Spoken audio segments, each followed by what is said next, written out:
The afternoon sun beat down on the dusty streets of Rhyolite, Nevada, in the summer of 1908, and Augustus Stone had just descended from the Ruby Mountains with 3 months' worth of pelts when he saw her kneeling in the dirt, shoulders shaking with sobs that made something inside his chest tighten in a way he had not felt in years.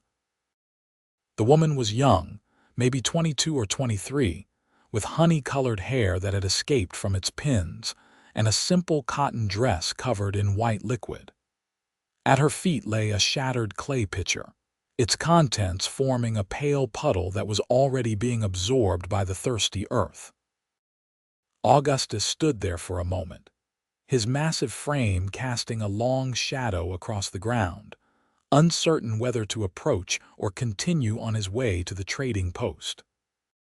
He was not a man accustomed to the company of others, especially not crying women in the middle of town, but something about the defeated slump of her shoulders and the way she pressed her hand to her mouth to muffle the sound of her weeping made his feet move forward before his mind could object.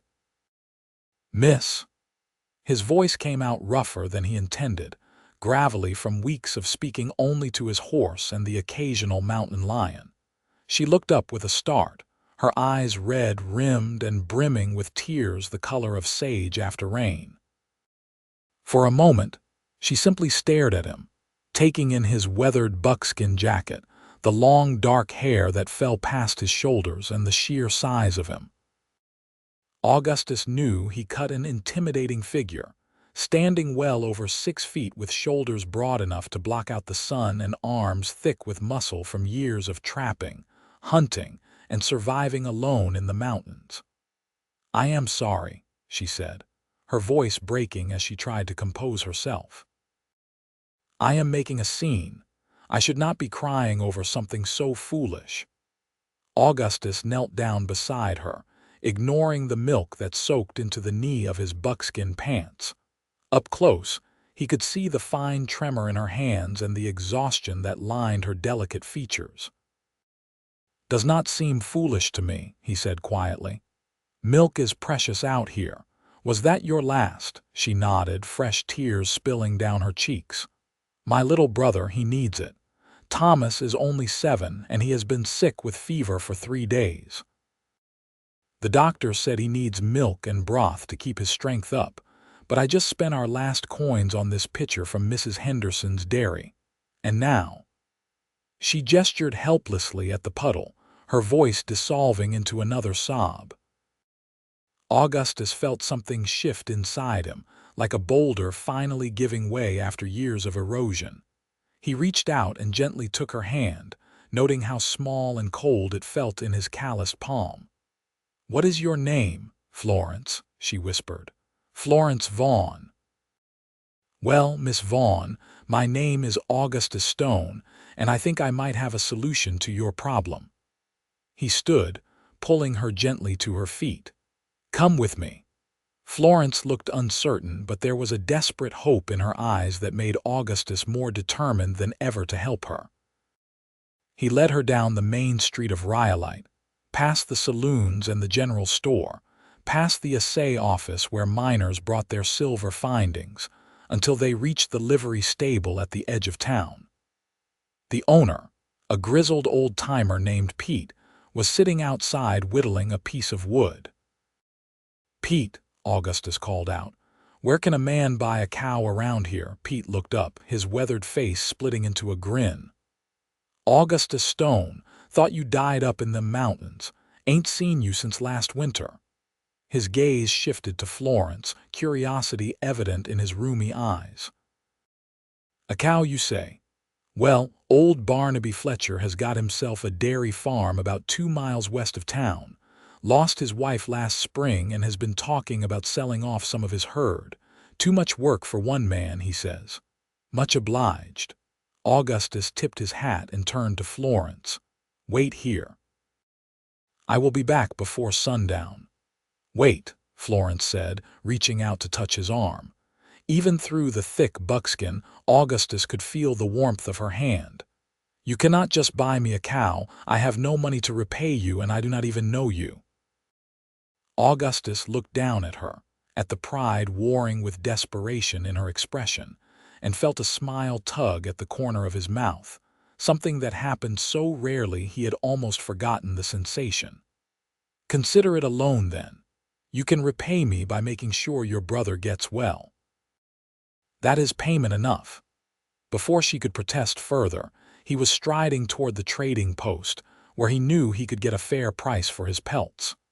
The owner, Samuel Chen, was a Chinese immigrant who had come to Nevada during the silver boom and stayed when the mines started playing out. He ran an honest business, which was more than could be said for most merchants in the dying boomtown. "Augustus," Samuel greeted him warmly, "your furs are always the finest. Let me see what you have brought this season."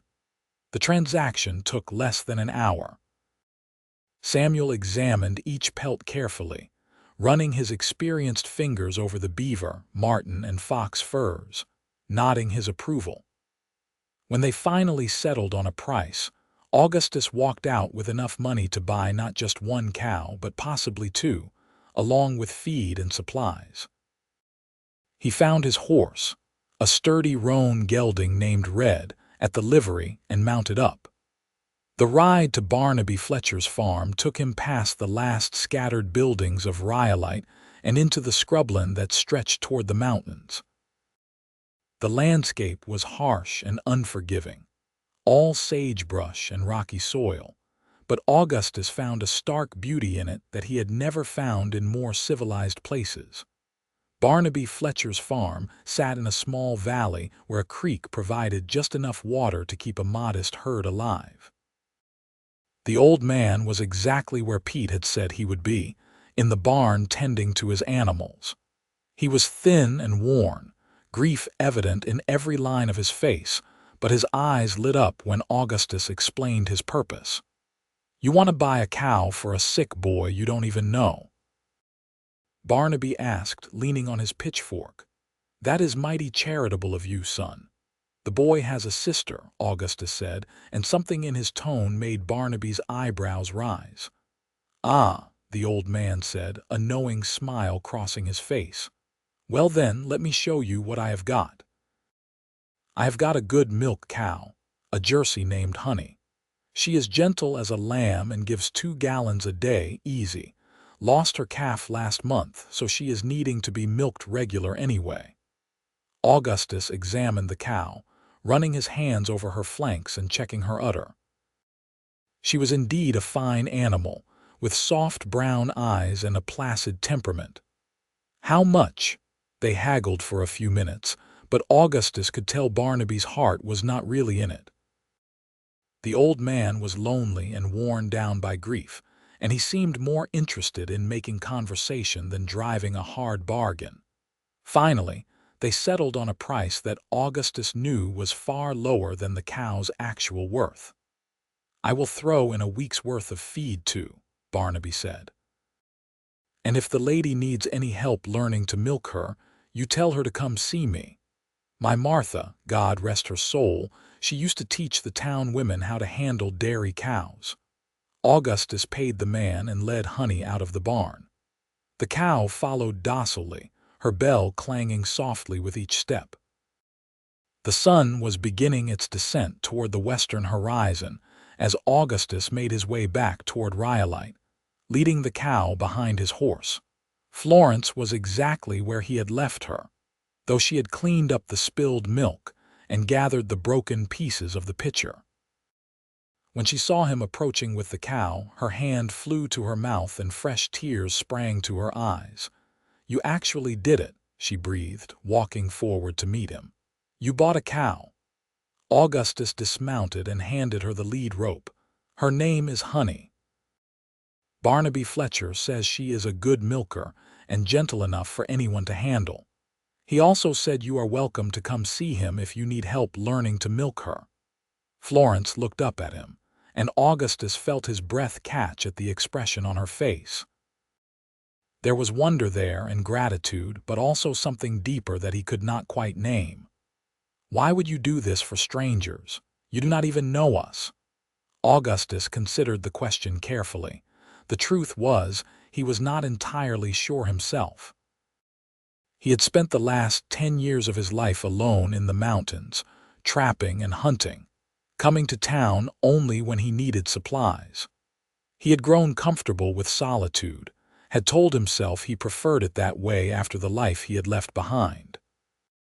But something about seeing Florence cry over that spilled milk had cracked something open inside him, had reminded him that there was more to life than surviving alone in the wilderness.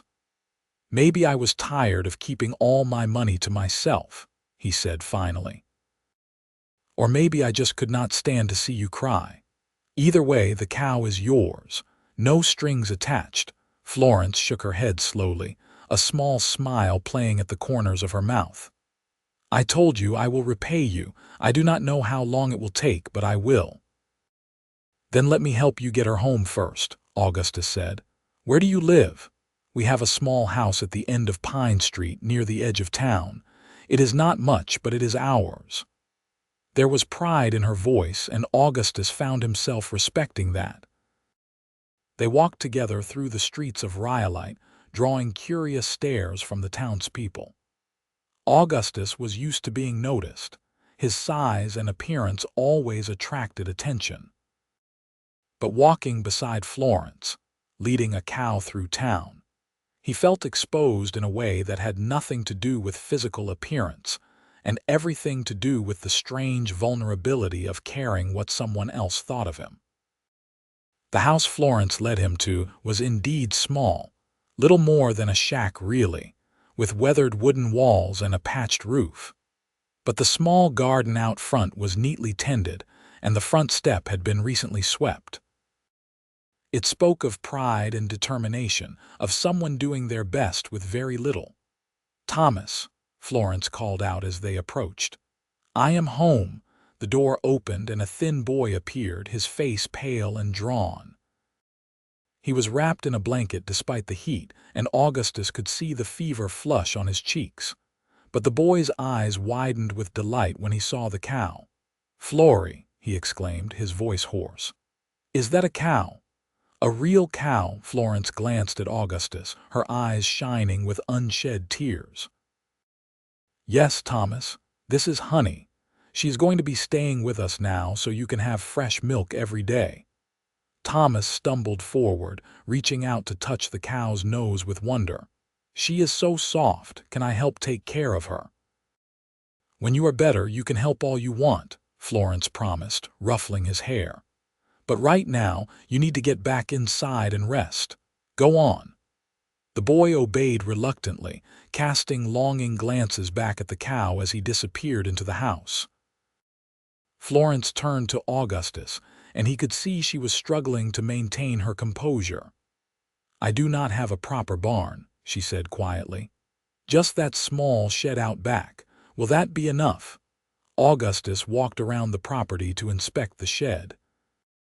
It was rough but sound, with enough room for the cow and protection from the elements. "It will do fine. Let me help you get her settled." Together, they led Honey into the shed and made sure she had water and the feed Barnaby had provided. Augustus showed Florence how to check the cow's hooves and how to approach her calmly for milking. He found himself standing close to her in the small space, aware of the scent of lavender that clung to her hair and the way she bit her lower lip in concentration as she listened to his instructions. "Come morning, you will need to milk her," he said. "Do it the same time every day, morning and evening. I can come by tomorrow and show you how if you like." Florence looked up at him, and in the dim light of the shed, her eyes seemed to glow. "You have already done so much for us. I cannot ask you to do more." "You are not asking," Augustus said. "I am offering." They stood there for a moment, neither moving, and Augustus became acutely aware of how long it had been since he had been this close to another person, since he had felt this pull towards someone. Finally, Florence nodded, a soft smile crossing her face. "Then yes, please. I would appreciate that very much." Augustus left soon after, promising to return in the morning. As he rode Red back toward the boarding house where he kept a room during his infrequent visits to town, he found himself already looking forward to seeing Florence again. It was a strange sensation, anticipation. He had spent so long simply moving through his days without expectation, or hope that the feeling was both exhilarating and terrifying. That night, lying in his narrow bed and listening to the sounds of Rhyolite settling down for the evening, Augustus allowed himself to think about the future for the first time in years. He thought about Florence's smile and Thomas's delight at seeing the cow. He thought about the way Florence had looked at him, with gratitude and something else he was afraid to name. And he thought about how much his life had just changed in the span of a single afternoon, all because he had stopped to help a woman crying over spilled milk. The next morning, Augustus was up before dawn, surprising even himself with his eagerness. He washed carefully at the basin in his room, even trimming his beard and tying his long hair back with a leather thong. Looking at himself in the small mirror, he barely recognized the man staring back. When had he started caring about his appearance again? He arrived at Florence's house just as the sun was cresting the horizon, painting the Nevada sky in shades of gold and pink. Florence answered his knock almost immediately, as if she had been waiting for him. She had changed into a different dress, a faded blue cotton that matched her eyes, and her hair was neatly braided down her back. "Good morning," she said, and Augustus thought he detected a note of shyness in her voice. "I was just making breakfast. Would you like some coffee?" "That would be welcome," Augustus said, following her into the small house. The interior was as neat and tidy as he had expected, with simple furnishings and wildflowers in a jar on the table. Thomas was still asleep in a small bed in the corner, his breathing easier than it had been the night before. Florence poured 2 cups of coffee from a battered pot on the stove and handed one to Augustus. Their fingers brushed as he took it, and he saw her cheeks flush slightly. They sat at the small table, and for a moment neither spoke. "How is your brother this morning?" Augustus asked finally. "Better, I think. The fever broke during the night. I believe the worst has passed, thank God." Florence wrapped her hands around her coffee cup. "I cannot tell you what it means to me, what you did yesterday. Thomas is all I have left in this world. Our parents died 2 years ago, influenza, and I have been taking care of him ever since." "That is a heavy burden for someone so young," Augustus said quietly. Florence shrugged, but he could see the weight of responsibility in her eyes. "He is my brother. I would do anything for him, but it has been difficult. I take in sewing and laundry to earn money, but it is never quite enough. And when he got sick, I was so frightened." Her voice cracked slightly. "That milk yesterday, it was supposed to be for his supper, and when I dropped it, I just felt like such a failure. Like I could not even do this one simple thing right." Augustus reached across the table and took her hand, his large calloused fingers engulfing her smaller ones. "You are not a failure. You are keeping yourself and your brother alive in a harsh place with no help. That takes more strength than most people have." Florence looked at him with those sage-colored eyes, and Augustus felt something shift in his chest, like a door opening that had been locked for years. "Who are you? Augustus Stone. What brings a mountain man to care about the troubles of strangers?" It was a fair question, and one Augustus had been asking himself since yesterday. He took a sip of his coffee, gathering his thoughts. "I was not always a mountain man," he said slowly. 10 years ago, I had a different life. I was married, had a small ranch in Colorado. But my wife, Sarah, she died giving birth to our daughter. And the baby, she died too. I could not stay there after that, not with all those memories. So I sold the ranch and headed into the mountains. Figured if I stayed away from people, I would not have to feel that kind of pain again. "Oh, Augustus," Florence breathed, her hand tightening around his. "I am so sorry," he shook his head. "It was a long time ago, but yesterday when I saw you crying, something in me just woke up. I realized I had been running for 10 years, hiding in the mountains, and I was tired of being alone. Tired of not feeling anything." They sat in silence for a moment, hands still joined across the table. Then Thomas stirred in his bed, letting out a soft cough. Florence reluctantly pulled her hand away and went to check on him. "How are you feeling, sweetheart?" she asked, pressing her hand to his forehead. "Better," Thomas said, his voice stronger than it had been yesterday. "Is the cow still here? Was that real or did I dream it?" Florence laughed, the sound like music in the small room. "It was real. Her name is Honey, and Mr. Stone is here to teach me how to milk her. Would you like to watch?" Thomas nodded eagerly, and Florence helped him wrap the blanket around his shoulders before leading him outside. Augustus followed, enjoying the boys' enthusiasm.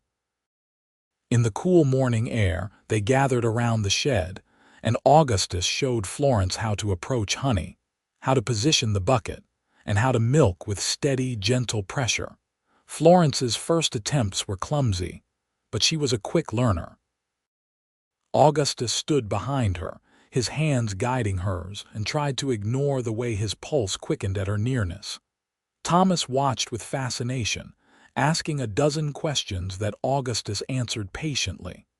"There," Augustus said when the bucket was half full of fresh, warm milk. "You have got the hang of it now." Florence looked up at him with a triumphant smile that made his heart skip. "I did it."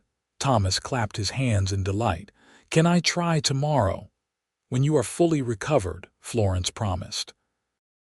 "Now let us get this milk inside so you can have some with breakfast." They went back into the house, and Florence poured Thomas a cup of milk. The boy drank it eagerly, and Augustus could see the color already returning to his cheeks. Florence caught his eye and mouthed a silent thank you, and Augustus felt warmth spread through his chest that had nothing to do with the coffee he was drinking. "Tell me about the mountains," Thomas said suddenly, looking at Augustus with bright, curious eyes. "What is it like living up there?" Augustus leaned back in his chair, considering the question. "It is beautiful and harsh at the same time. In winter, the snow can get so deep you cannot see where the ground ends and the sky begins. In summer, the meadows are full of wildflowers and the streams run clear and cold from snowmelt. There are elk and deer, bears and mountain lions. You learn to respect the land because it can kill you if you are not careful." "Does it get lonely?" Thomas asked.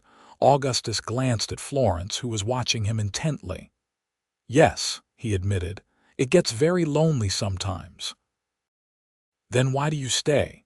It was the question Augustus had been asking himself more and more lately. "I suppose because I convinced myself it was easier to be alone than to risk caring about people again. But I am starting to think I might have been wrong about that."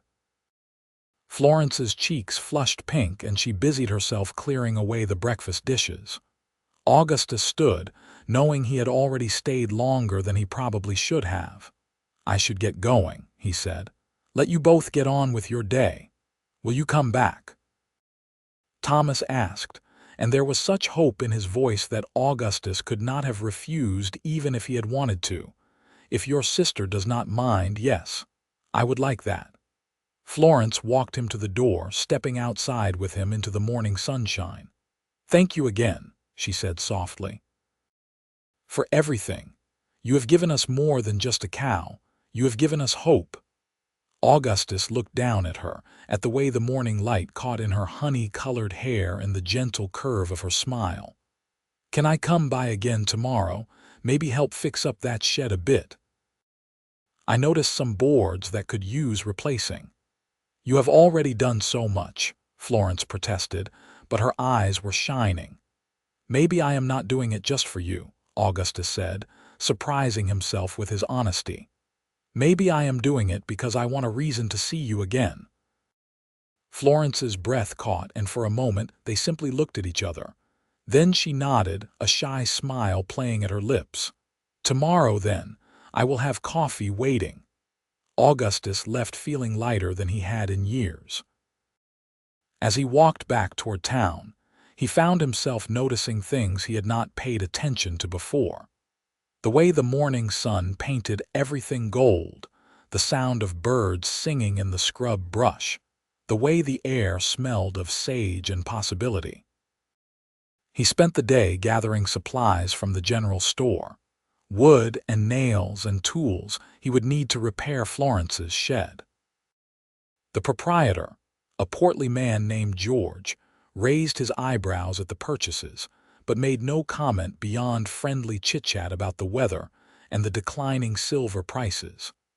That evening, Augustus found himself dining at the small restaurant on Main Street rather than eating alone in his room.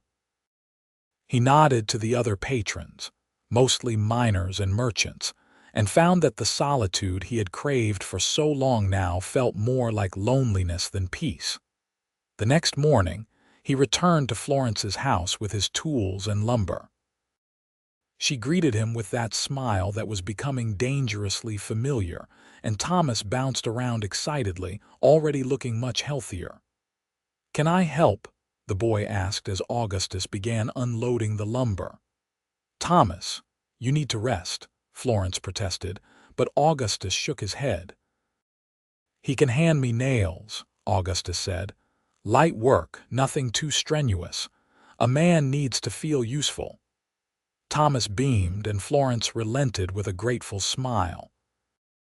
They spent the morning working on the shed, Augustus doing the heavy repairs, while Thomas served as assistant, and Florence brought them water and occasionally lent a hand. It was domestic and comfortable in a way Augustus had not experienced since before Sarah died, and he found himself relaxing into it, letting the warmth of companionship seep into the cold places he had been carrying for so long. As he worked, Florence told him about her life in Rhyolite. She and Thomas had come to Nevada with their parents, chasing the promise of silver wealth like so many others. Their father had worked in the mines while their mother took in sewing. When influenza had swept through town 2 years ago, it had taken both parents within days of each other, leaving Florence at 21 to care for her 7-year-old brother. "Everyone said I should send Thomas to an orphanage back east, that I was too young to take care of him properly," Florence said, sitting on the front step watching Augustus work. "But I could not do that. He is my family. We belong together." "You made the right choice," Augustus said, hammering in a nail with steady strikes. "He is lucky to have you." "Sometimes I wonder if I am doing him any favors," Florence admitted. "Life is so hard here, we barely get by most months. But then I think about him growing up with strangers, and I know I could not bear it." Augustus paused in his work and looked at her seriously. "You are giving him something money cannot buy, love and family. That is worth more than all the silver in these mountains." Over the following weeks, Augustus found himself spending more and more time at Florence's little house. He repaired the shed, then fixed the sagging front porch. He replaced broken windows and patched the roof. And each time he finished one task, he found another that needed doing, or Florence would mention something in passing that gave him an excuse to return. Thomas was recovering rapidly, gaining strength each day thanks to Honey's milk and Florence's careful nursing. The boy had taken to following Augustus around like a shadow, asking endless questions about mountain life and begging for stories about hunting and trapping. Augustus found himself enjoying the role of teacher, showing Thomas how to whittle wood, how to identify animal tracks, and how to read the weather in the clouds. But it was Florence who truly occupied his thoughts. He found himself noticing small things about her: the way she hummed while she worked, the gentle patience with which she treated her brother, the strength in her slender frame as she carried water from the town pump. She was beautiful, but it was more than that. She had a resilience and kindness that drew him like a moth to flame. They fell into an easy routine. Augustus would arrive in the morning, often bringing supplies or fresh meat from his hunts. They would work on whatever needed doing around the property, with Thomas helping when he could. At midday, Florence would prepare a simple meal and they would eat together, talking and laughing like old friends. In the evenings before Augustus left, they would sit on the porch and watch the sunset paint the desert in brilliant colors. One evening, about a month after Augustus had first bought the cow, Florence asked him a question that had clearly been on her mind. "Are you planning to go back to the mountains soon? Fall is coming, and I imagine you have preparations to make for winter." Augustus had been dreading this question. Normally, by this time of year, he would already be heading back to his cabin in the Ruby Mountains, stocking up for the long winter ahead. But the thought of leaving Rhyolite, of leaving Florence and Thomas, filled him with an ache he could not ignore. "I suppose I should be making plans," he said slowly. "But the truth is, I am not sure I want to go back, not this year." Florence looked at him, hope and uncertainty warring in her expression. "What would you do instead? Stay in Rhyolite, maybe?" Augustus turned to face her fully. "Florence, I know we have not known each other long, but I need to be honest with you. I care about you, about both you and Thomas. These past weeks have been the happiest I have had in 10 years, and the thought of going back to being alone in those mountains, it feels wrong now."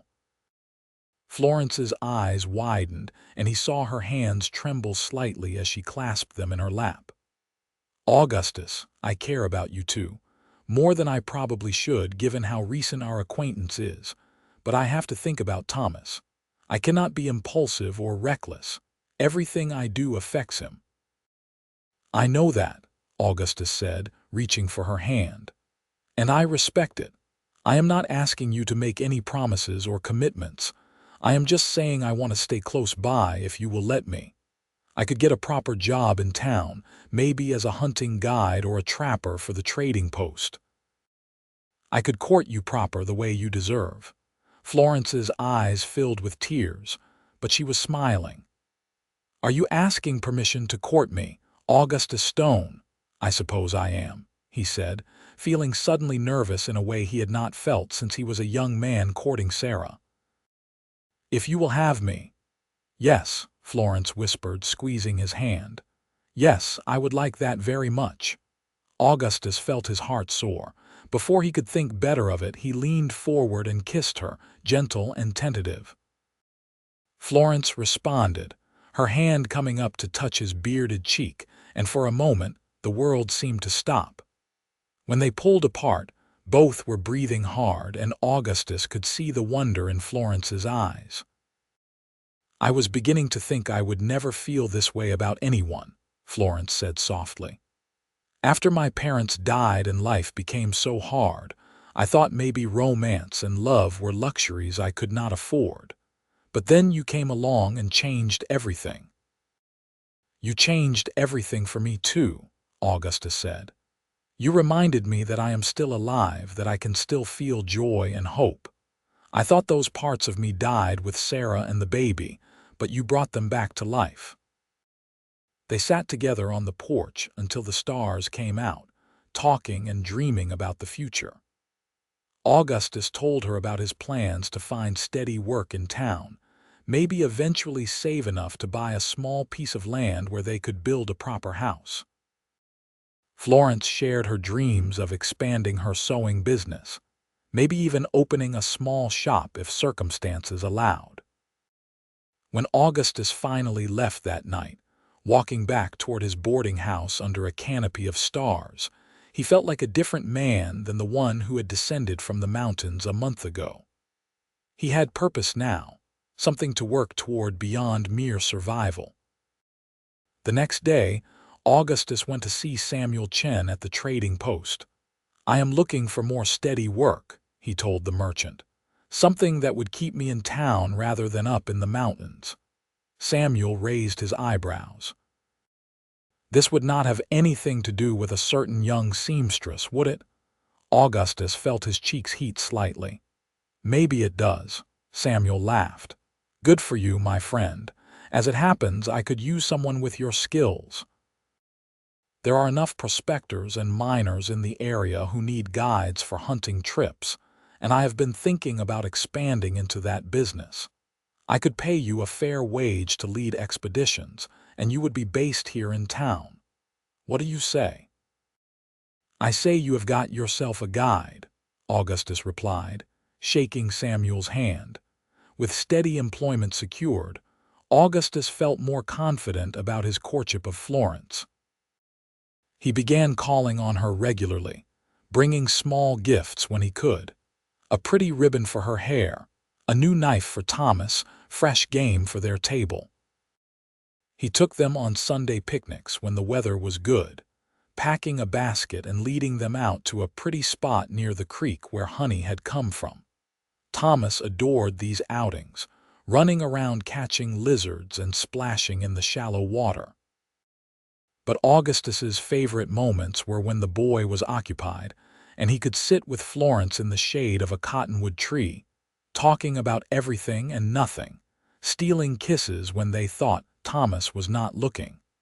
The townspeople of Rhyolite noticed the courtship, of course. In a small town, little went unnoticed. Most seemed pleased, though Augustus caught a few disapproving looks from older women who thought Florence should be more concerned with propriety than romance. But Florence held her head high, and Augustus admired her for it. 2 months after they had met, on a crisp October evening when the desert air had finally cooled from the summer heat, Augustus took Florence and Thomas to the creek for another picnic. He had packed the basket himself this time, with help from the cook at the restaurant, including special treats he had rarely splurged on. After they had eaten, Augustus sent Thomas off to explore, then turned to Florence with his heart pounding. I have something I need to ask you, he said, taking her hand.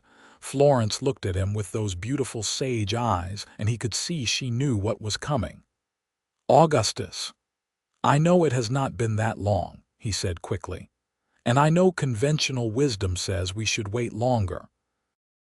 But Florence, I have lived enough of my life to know when something is right. You and Thomas, you are my family now, you are my home. I do not want to spend another day without knowing that we are going to build a life together. He reached into his pocket and pulled out a simple gold ring. It had been Sarah's, the only thing he had kept from his old life, and he had spent the last week polishing it and making sure it would fit. This was my first wife's ring, he said, seeing Florence's eyes widen. I know that might seem strange, but hear me out. Sarah was a good woman and I loved her. But she is gone, and I have finally made peace with that. Keeping this ring locked away is not honoring her memory, it is keeping me trapped in the past. I think she would want me to be happy to love again. And I do love you, Florence Vaughn. I love your strength and your kindness and your beautiful smile. I love how much you care for your brother and how hard you work to make a life for the two of you. Will you marry me? Tears were streaming down Florence's face, but she was smiling. Yes, she said, her voice choked with emotion. Yes, Augustus, I will marry you. Augustus slipped the ring onto her finger and it fit perfectly, as if it had been meant for her all along. Then he pulled her into his arms and kissed her deeply, pouring all his love and hope and gratitude into that kiss. Does this mean you are going to be my brother? Thomas asked, suddenly appearing beside them with a grin.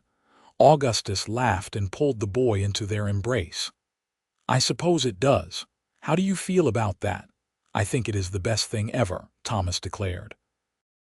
Can I call you Augustus, or should I call you something else?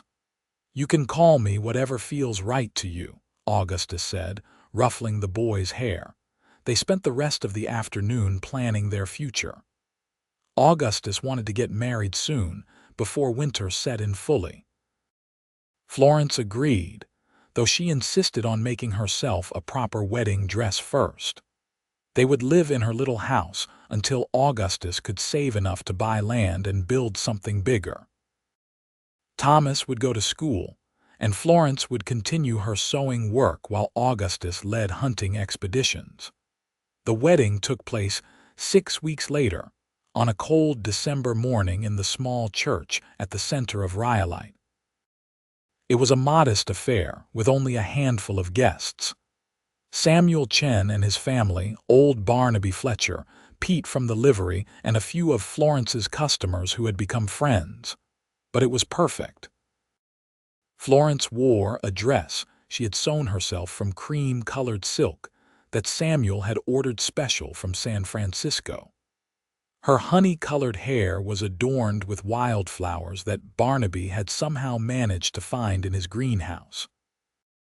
Augustus wore new clothes too, a suit he had purchased from the general store, though he had insisted on keeping his long hair, which Florence said she liked anyway. Thomas served as best man, standing proud beside Augustus as the minister led them through the vows. When Augustus slipped a second ring onto Florence's finger, this one a wedding band he had commissioned from the town's jeweler, his hands were steady. He was not nervous or uncertain. This was right. "I now pronounce you husband and wife," the minister said with a smile. "You may kiss your bride." Augustus did, thoroughly, to the applause and cheers of their small gathering. When they pulled apart, both were grinning like fools, and Augustus felt a happiness so complete it almost frightened him. The reception was held at the restaurant, with food and music and dancing. Augustus had not danced in years, but he pulled Florence into his arms and swayed with her to the fiddle music, not caring that he was clumsy or that everyone was watching. All that mattered was the woman in his arms and the life they were starting together. That night, they returned to the little house that was now their home. Thomas went to bed in his corner, and for the first time, Augustus and Florence shared the small bedroom. Augustus was gentle and patient, knowing it was Florence's first time, and afterward they lay tangled together in the narrow bed, talking softly and making plans for the future. "Are you happy?" Augustus asked, running his fingers through her hair. "Happier than I ever thought possible," Florence murmured against his chest. "A few months ago I was alone and frightened, wondering how I was going to keep Thomas fed and healthy through another winter. Now I have you and everything has changed." "We have each other now," Augustus said, pressing a kiss to her forehead. "And I promise you, I will spend the rest of my life making sure you never have to be afraid or alone again." The first months of marriage were an adjustment but a happy one. Augustus had never lived with anyone besides Sarah, and that had been so long ago he had forgotten what it was like to share space with another person. But Florence was patient with his rough edges and his occasional need for solitude, and he learned to be mindful of her routines and rhythms. Thomas thrived under their care. With regular meals and the security of a stable home, the boy grew stronger and taller. Augustus taught him to read tracks and survive in the wilderness, skills that might serve him well in this harsh land. Florence taught him letters and numbers, determined that her brother would have an education even if the town school was irregular at best.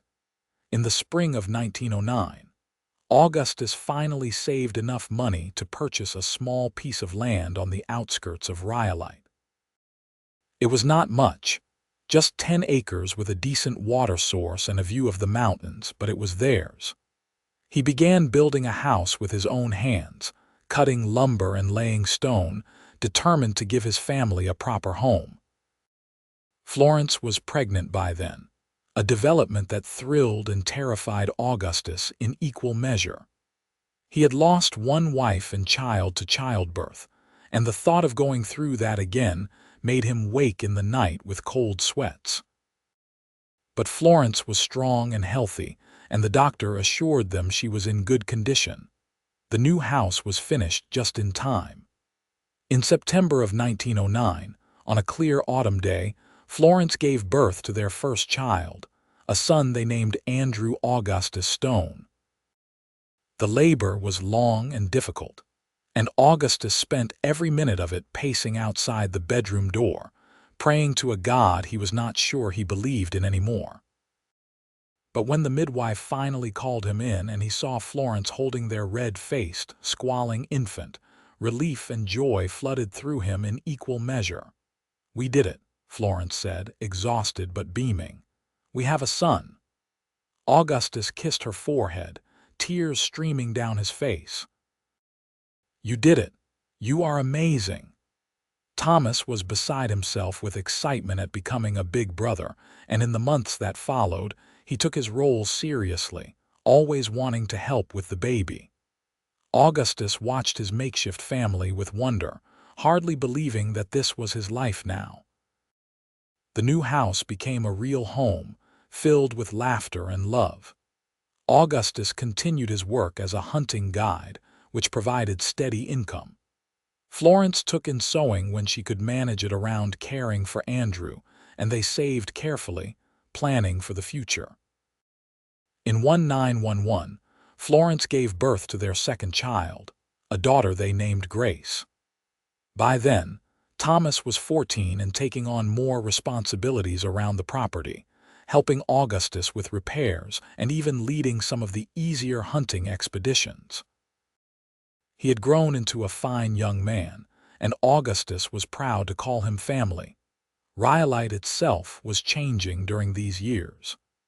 The silver mines that had brought so much wealth to the area were playing out, and people were beginning to leave for greener pastures. But Augustus and Florence stayed, committed to the life they had built together. They had weathered hard times before and knew they could do it again. In 1913, when Florence discovered she was pregnant for the third time, they worried about bringing another child into an uncertain world. But the baby, another son they named Samuel after Augustus's friend at the trading post, arrived healthy and strong. Samuel Chen himself served as godfather, a role he took with great seriousness. As the years passed, Augustus found that his old life in the mountains felt like a distant dream. He sometimes thought about those lonely years, but they no longer held any appeal. This life, with its noise and mess and constant demands, was infinitely better than the silence of solitude. Thomas left home in 1915, at the age of 17, to seek his fortune in California. It was bittersweet to see him go, but Augustus and Florence were proud of the man he had become. He promised to write, and he did, regular letters that kept them apprised of his adventures.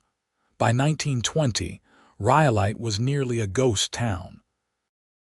Most of the buildings stood empty, and the population had dwindled to a handful of hardy souls who refused to leave. Augustus and Florence talked about moving, perhaps to a larger town where there would be more opportunities for their children. But in the end, they decided to stay. This was where they had met, where they had fallen in love, where they had built their life together. The land was harsh but beautiful, and it was theirs. Augustus was 45 now, his dark hair liberally streaked with gray, but he was still strong and healthy. Florence was 34, as beautiful to him as the day he had first seen her crying over spilled milk. Their children were growing.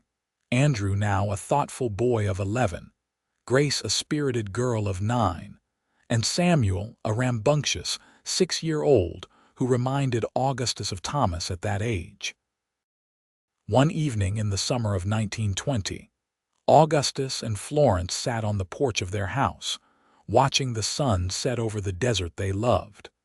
The children were inside, supposedly getting ready for bed, but more likely causing some kind of mischief. Honey the cow had long since passed away, but they had purchased several more over the years, and the sound of their lowing drifted on the evening air. "You ever regret it?" Florence asked, taking his hand. "Giving up your life in the mountains for this?" Augustus looked at her, at the laugh lines around her eyes and the gray beginning to show in her honey-colored hair, and felt his heart swell with love. "Not for 1 second. You are the best thing that ever happened to me. You and the children, you are my whole world." Florence leaned her head on his shoulder. "I still cannot believe sometimes that you bought a cow just to keep me from crying. It was such a ridiculous, wonderful, generous thing to do." Augustus laughed, the sound deep and rich. "Best money I ever spent. That cow bought me a family and a life worth living. If I had just walked past you that day, if I had not stopped to help, I would still be alone in those mountains, slowly turning into a hermit. You saved me, Florence, every bit as much as I helped you." "We saved each other," Florence said softly. They sat in comfortable silence, watching as the stars began to appear in the darkening sky. From inside the house came a burst of laughter, followed by a thump, and Grace shouting something about it being Samuel's fault. Augustus and Florence exchanged a look and smiled. "I should probably go see what that was about," Florence said, but she made no move to get up. "In a minute," Augustus said, pulling her closer. "Let us just sit here a little longer." And so they did. Two people who had found each other in the harsh beauty of the Nevada desert, who had built a life out of love and determination, and a cow named Honey. The night settled around them, cool and quiet, and Augustus felt a contentment deeper than anything he had known in his mountain solitude. He thought about the man he had been 12 years ago, descending from the Ruby Mountains with his pelts and his grief, convinced he was better off alone. He thought about the moment he had seen Florence crying and made the decision to help, not knowing it would change the entire course of his life.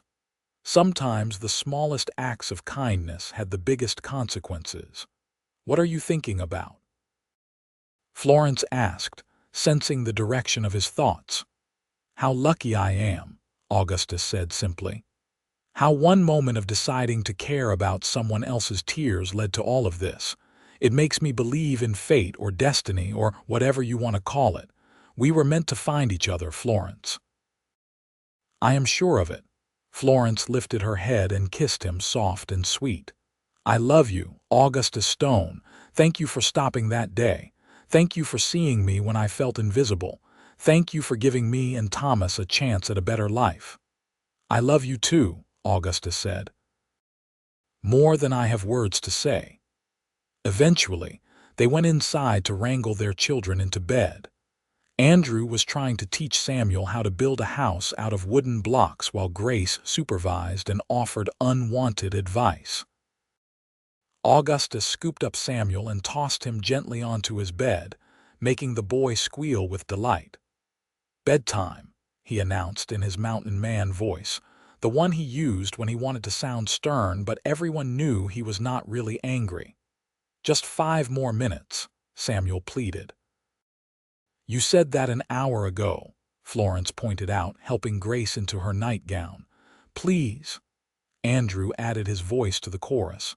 "We are not even tired." Augustus looked at Florence, and she gave him that smile that still made his heart skip after 12 years of marriage.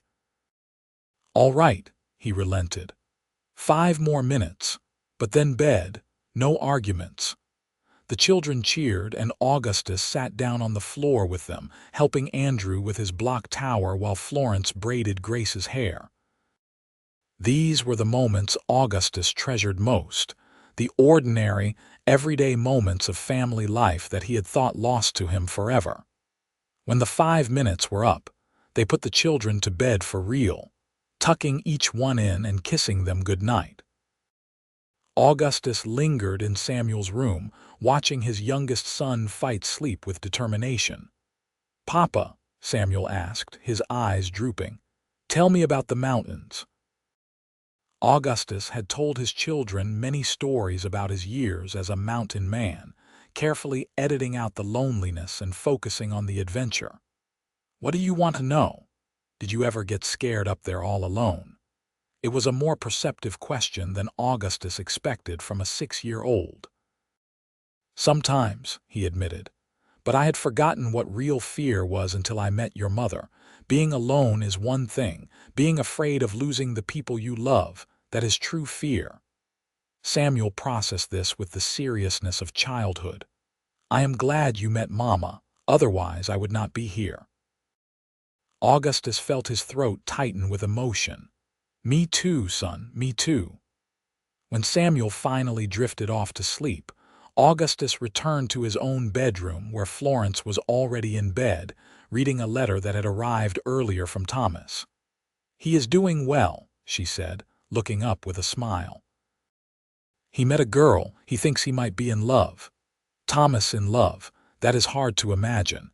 He is still that 7-year-old boy in my head sometimes. Florence laughed. "I know what you mean, but he is a man now, making his own way in the world. I am proud of him." "You should be."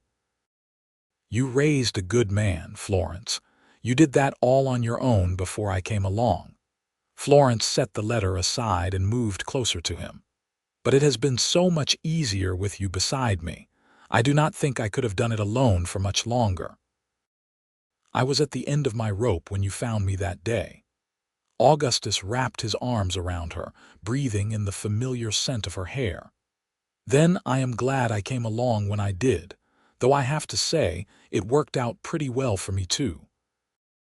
They lay in comfortable silence for a while, listening to the sounds of their children sleeping in the next rooms and the desert night outside their windows. Augustus felt Florence's breathing slow and knew she was close to sleep, but he was not quite ready to let the day end.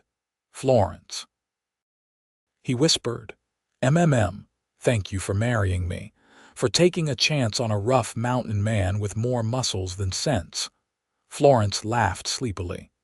"Those muscles came in pretty handy when you were building this house. And besides, underneath all that roughness was the kindest heart I had ever known. I saw it that first day when you bought honey. Any man who would spend his hard-earned money on a cow for strangers was worth taking a chance on." "Best investment I ever made," Augustus murmured, pressing a kiss to her temple. As Florence drifted off to sleep in his arms, Augustus lay awake a little longer, thinking about the strange path his life had taken. If someone had told him 12 years ago that he would end up married with 3 children, living in a near-ghost town in the Nevada desert, and happier than he had ever been, he would not have believed them. But here he was, and it was all because of one moment of compassion, one decision to help a crying woman in the street. The spilled milk that had caused Florence such distress had led to all of this. A marriage, a family, a home, a life filled with love and purpose. It was enough to make a man believe in miracles. Augustus finally drifted off to sleep with Florence warm against him and his children safe in their beds, feeling blessed beyond measure. The mountains still called to him sometimes, their wild beauty tugging at something primal in his soul. But this life with Florence and their children, this was where he belonged. Over the following years, as their children grew and Rhyolite continued its slow decline into abandonment, Augustus and Florence remained constants in each other's lives. They weathered droughts and hard winters, lean times and times of plenty, always together, always united. In 1925, Andrew left home to attend college in Reno, the first member of their family to pursue higher education. Augustus and Florence were immensely proud, though they missed him terribly. Grace was 15 by then, already showing signs of becoming a talented artist, filling notebooks with sketches of the desert landscape. Samuel was 11, strong and adventurous like his father, but with his mother's gentle heart. Thomas had married his sweetheart and started his own family in California. He sent photographs sometimes, and Augustus would study them with wonder, hardly believing that the thin, feverish boy he had once met was now a husband and father himself. By 1930, as the country struggled through the Great Depression, Augustus was 55 years old. His hair was completely gray now, and his joints ached on cold mornings, but he was still strong enough to hunt and work the land. Florence was 44, her beauty deepened by maturity, and the lines of laughter and love that marked her face. They had grandchildren now, Andrew having married and started a family of his own. The young couple visited when they could, and Augustus delighted in teaching his grandson the same wilderness skills he had taught Thomas and his own children. Rhyolite was essentially abandoned by then, most of the buildings standing empty and slowly being reclaimed by the desert. But Augustus and Florence's house still stood strong, a testament to Augustus's skill as a builder and their determination to maintain the life they had created together. One evening in the spring of 1932, as they sat on their porch watching yet another desert sunset, Florence turned to Augustus with a thoughtful expression. "Do you know what day it is?" Augustus thought for a moment, then shook his head. "Should I?" 24 years ago today, you bought me a cow to keep me from crying," Florence said softly. 24 years since my life changed completely." Augustus pulled her close, marveling at how quickly the years had passed. "Has it really been that long?" "It feels like yesterday and a lifetime ago all at once." "We have built a good life, haven't we?" Florence said, leaning into his embrace. "Against all odds in this harsh place, we made something beautiful." "We did," Augustus agreed, "and I would not change a single moment of it."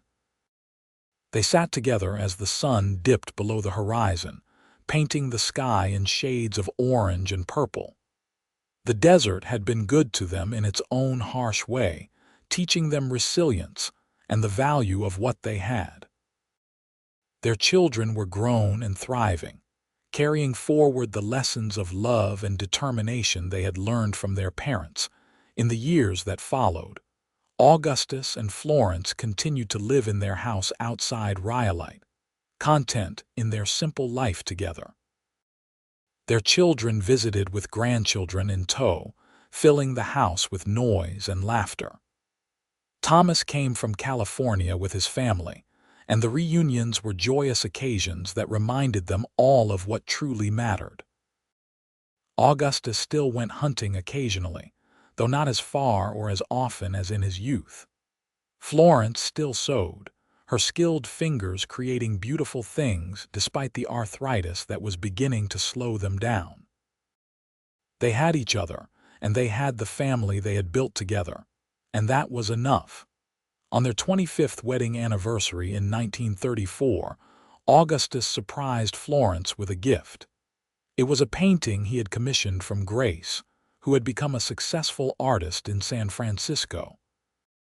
The painting depicted a young woman kneeling in the dirt beside a puddle of spilled milk, with a tall, broad-shouldered mountain man approaching in the background, leading a gentle cow. Florence burst into tears when she saw it, happy tears that reminded Augustus of that day so long ago. "You remembered," she whispered. "How could I forget the day my life began?" Augustus said, pulling her into his arms. "Everything I am, everything we have, it all started with spilled milk and a cow named Honey." Florence laughed through her tears, pressing her face against his chest. "Who would have thought that dropping a pitcher of milk would lead to all of this? If I had not been so clumsy that day. Then we might never have met," Augustus finished.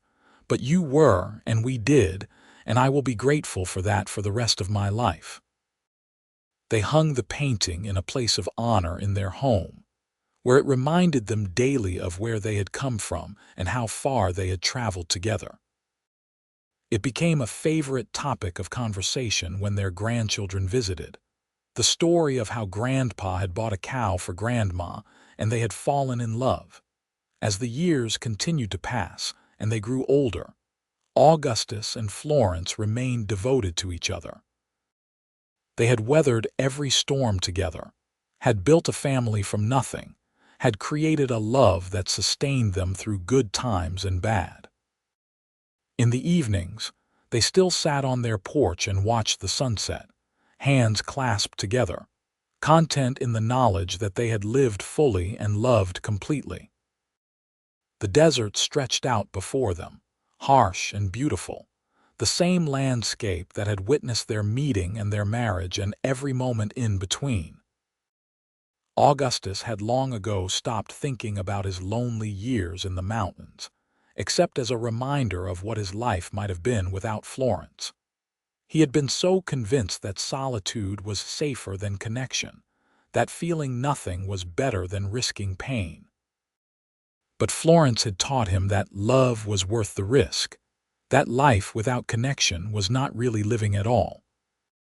When Augustus passed away peacefully in his sleep in 1947, at the age of 72, Florence was beside him, holding his hand just as she had held it countless times throughout their life together. She mourned him deeply, but also celebrated the 38 years they had shared, the family they had built, and the love that had sustained them through everything. Florence lived another 10 years, surrounded by children and grandchildren and great-grandchildren, all of them products of that chance encounter in Rhyolite so many years ago.